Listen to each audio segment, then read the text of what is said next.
sujud. Bagaimana bersabda Rasulullah SAW di hadis yang sahih, aqrabu ma yakunu al-'abdu ila rabbih wa huwa sajid.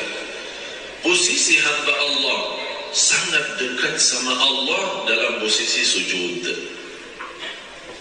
Oleh kerana itu punya doa dalam sujud. Walaupun doa dalam bahasa sendiri.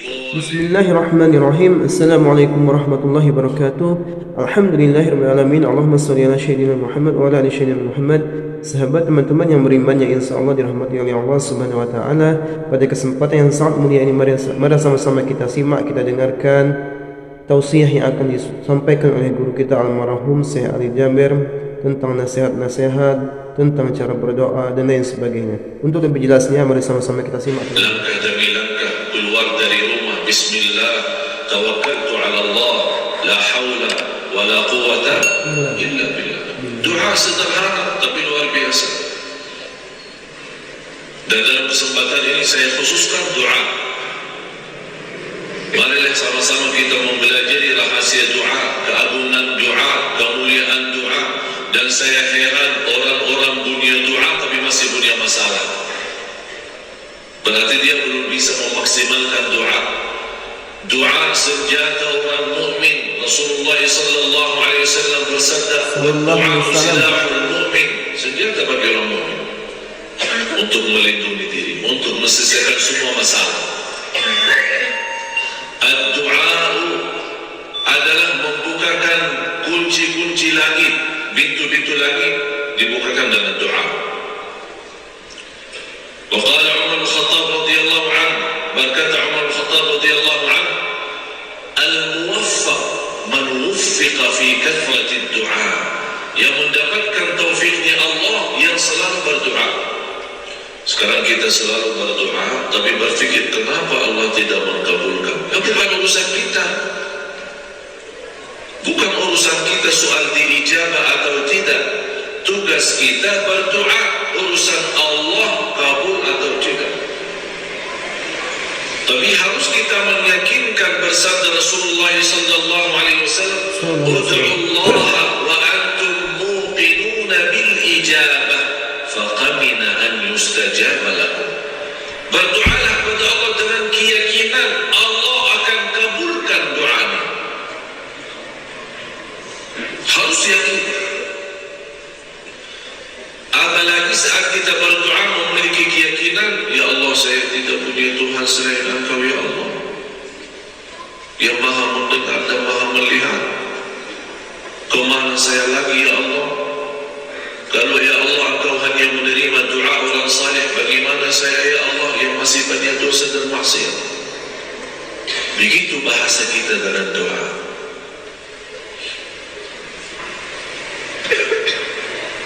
Al-Baqarah ayat 186. Ba'da a'udzu billahi minasyaitonir rajim. Wa idza sa'alaka 'ibadi 'anni fa inni qarib ujibu da'watad da'i idza da'an falyastajibu li wal yu'minu bi la'allahum yarshudun. Ada pertanyaan kepada Rasulullah, Rabbuna qaribun fanunaji am ba'idun fanunadi. Ini asbab nuzul ayat ini. Apakah Allah dekat? Cukup kami bermunajat. Maksudnya bermunajat apa? Kalau di bahasa Indonesia, bermunajat artinya munajat doa. Tapi beda dalam bahasa Arab. Munajat artinya berdoa dengan suara kecil. Kalau bahasa kita bisik-bisik ya, bisik.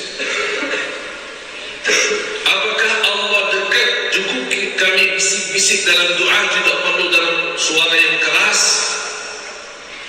Am ba'idun fanunadi, atau Allah jauh, mesti saat kita berdoa harus kita manggil, artinya dengan suara yang keras. Rasulullah diam, turun ayat ini. Kalau hamba-hambaku bertanya di mana, jawab, fa inni qarib, sangat dekat.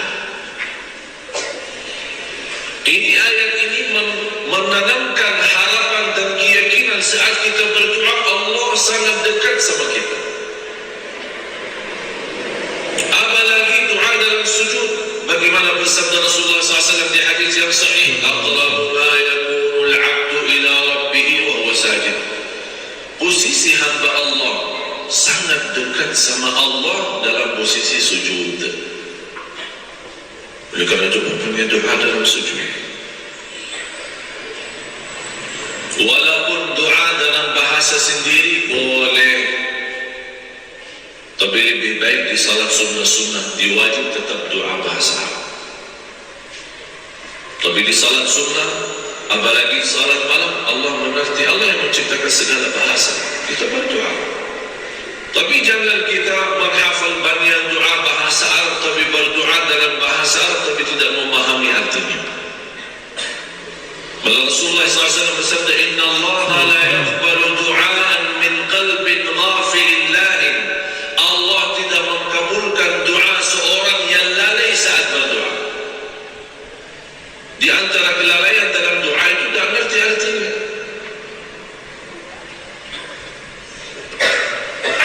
Maka saya pernah perhatian seorang dipimpin doa, dia ikut amin, amin, tapi dia tidak faham. Malah di tangan yang kiri megang HP sambil SMS, yang kanan amin, amin. Itu namanya doa yang lalai, sibuk masih amin, amin. Imamnya sudah selesai, dia masih lupa karena masih megang HP-nya amin, amin. Kayaknya salah SMS, jadi pada tulis SMS dan tulis amin.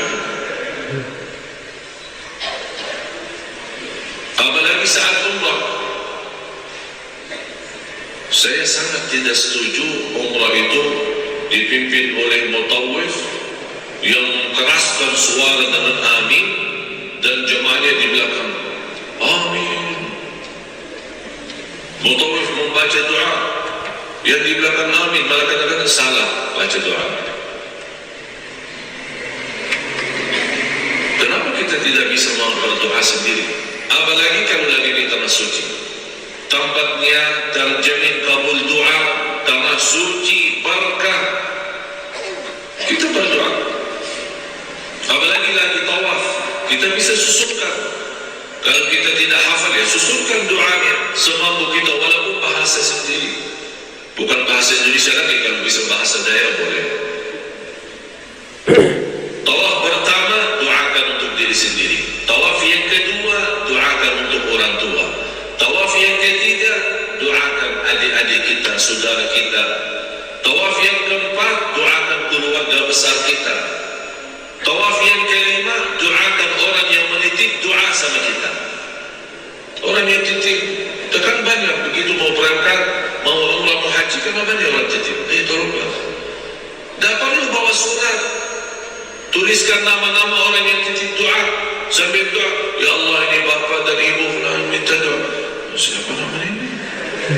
Tak usah seperti itu. Udah, ya Allah, semua orang yang menitip doa sama saya, yang saya sebutkan nama maupun saya lupa, ampunilah ya Allah mereka, mudahkan urusannya, berikan kemuliaan dunia akhirat.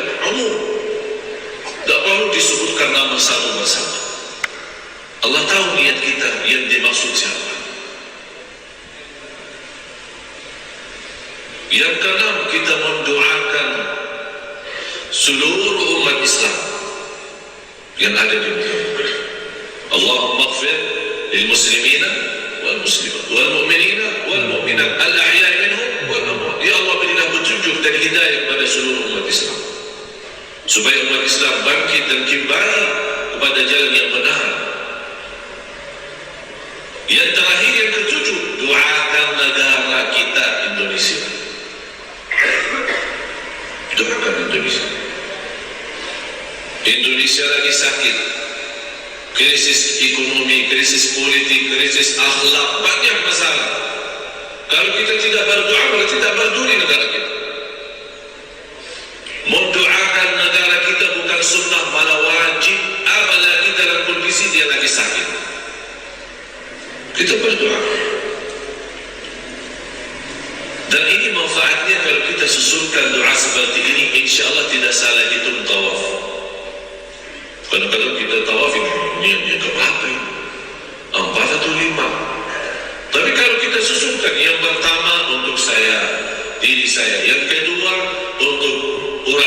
saya. Yang ketiga untuk adik dan keluarga saya. Yang keempat keluarga besar, paman, nenek, kakek, semua yang hidup maupun yang sudah meninggal. Begitu kita lagi berdoa, salah itu, ini doa yang mana ya? Oh, untuk keluarga besar, oh berarti sudah yang keempat. Yang kelima, orang-orang yang menitip doa sama kita. Yang keenam, untuk umat Islam di mana saja berada. Yang ketujuh, doakan negara kita. Sudah selesai. Safa Marwah sama. Dan tidak ada doa khusus di Tawaf maupun di Safa Marwah. Doa sesuai keinginan kita. Boleh kita titip doa sama orang saleh, tapi jauh yang lebih tahu hajat kita adalah diri kita. Orang minta jodoh banyak. Semalam sampai jam 1 saya tidur. SMS aja sudah hampir 200 masuk. Saya berusaha maksimal untuk menjawab semua pertanyaan. Banyak masalah. Dan semua minta amalan, amalan jodoh, amalan usaha, amalan lancar, amalan rumah tangga, semua minta amalan. Padahal kebahagiaan dan keselamatan sudah ada di tengah kita, di hati kita, di tangan kita, tapi kita larinya jauh. Bunya Al-Quran, bunya masjid, bunya salat malam, berdoa kepada Allah Subhanahu wa Ta'ala.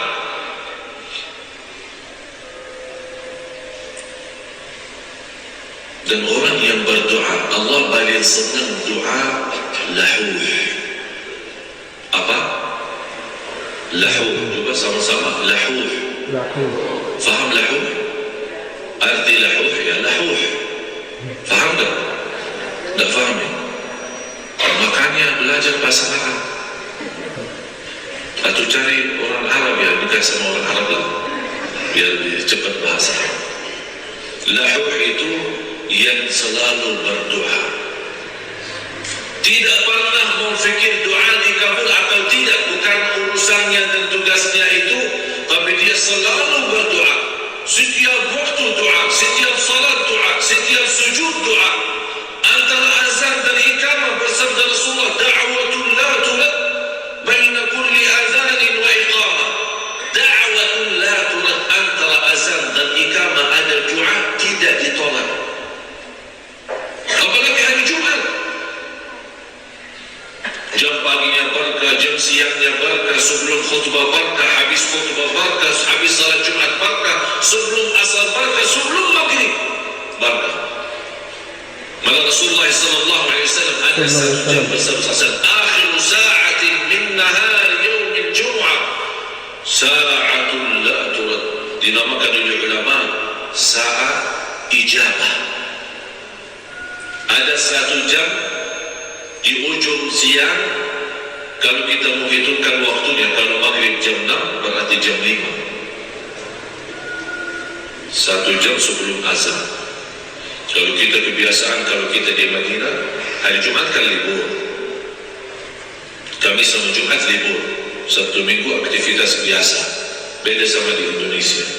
Kalau di sana kita hari Jumat libur, jadi begitu lepas salat Jumat kita kumpul satu keluarga, berarti silaturahim besar kita hari Jumat, makan siang sama-sama.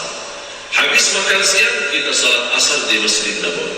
Habis salat asar kita tidak boleh ngobrol sama siapa-siapa, sibuk antara asar sampai maghrib. Kenapa? Kesempatan emas, hajat kita, doa diijabah oleh Allah. Kalau belum bisa memaksimalkan antara asar sama maghrib, udahlah sebelum maghrib 1 jam datang. Kalau dah bisa 2 jam, 3 jam, udah datang.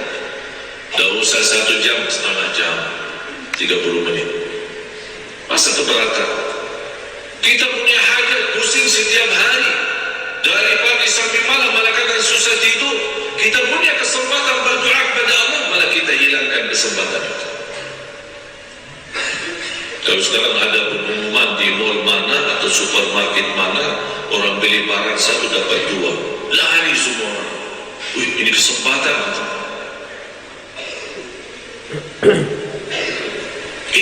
macam kesempatan seperti ini kita manfaati. Hari Jumat, hari ini hari Jumat. Jadi saya mohon sebelum azan maghrib minimal setengah jam, kalau tidak bisa 1 jam, duduk di masjid. Habis anda salat tahiyatul masjid, berdoa, tumbahkan semua masalah anda sama Allah. Demi Allah dikabulkan. Jangkit balik pada keyakinan. Jangan ada saat berdoa anda jumpa, atau ada seorang berkata saya tidak pantas diijabah, saya masih belum bersih, masih banyak dosa, masih banyak kekurangan. Itu kata tidak boleh. Itu bisikan dari setan. Kenapa tidak pantas diijabah? Emang siapa yang menjaminkan siapa yang diijabah, siapa yang tidak? Kita semua harus berdoa. Saya berdoa dengan yakin Allah akan kabulkan, bukan karena dari Madinah atau karena ustaz atau siapa, bukan. Itu tidak bagi bahasa-bahasa seperti itu sama Allah. Tapi Allah melihat bukan dari mana anda, bukan asalnya dari mana, atau ilmunya atau apa. Allah melihat saat berdoa yakin tidak.